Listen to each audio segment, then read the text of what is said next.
સુરત શહેરમાં ડ્રાઈવરની બાજુમાં બેસી રિક્ષા ચલાવતા વિદ્યાર્થીનો વિડીયો સમાચારપત્રમાં ટાઇટલ હેઠળ પ્રસારિત થયેલ તેમજ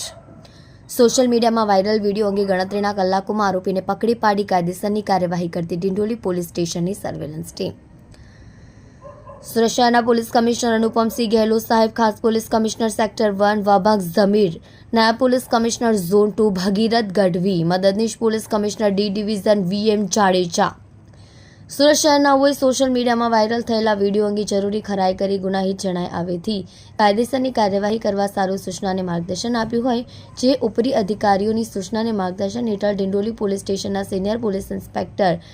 RJ ચુડાસમાના સીધા સુપરવિઝન હેઠળ સર્વેલન્સ સ્ટાફના પોલીસ સબ ઇન્સ્પેક્ટર LH મસાણીના દિશા નિર્દેશ હેઠળ સર્વેલન્સ કોડના માણસોને સુરતના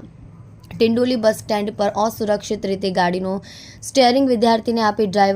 ડ્રાઇવિંગ કરતો વિડીયો સમાચારપત્રમાં ટાઇટલ હેઠળ પ્રસારિત થયેલ તેમજ સોશિયલ મીડિયામાં વાયરલ વિડીયોની ખરાઈ કરતા તે વિડીયો 9/9/2024ના બપોરના 12 વાગ્યાના અરસાનો ડિંડોલી બસ સ્ટેન્ડ ઓવરબ્રિજ ખાતેનો હોય। વિડીયોમાં દ્રશ્યમાન થતી ઓટો રિક્ષા ગાડીના ચાલક ડ્રાઈવરને હ્યુમન ઇન્ટેલિજન્સ અને ટેકનિકલ સર્વેલન્સની ગણતરીના કલાકોમાં પકડી પાડી કાયદેસરની કાર્યવાહી કરતી ડિંડોલી પોલીસ સ્ટેશનની સર્વેલન્સ ટીમ।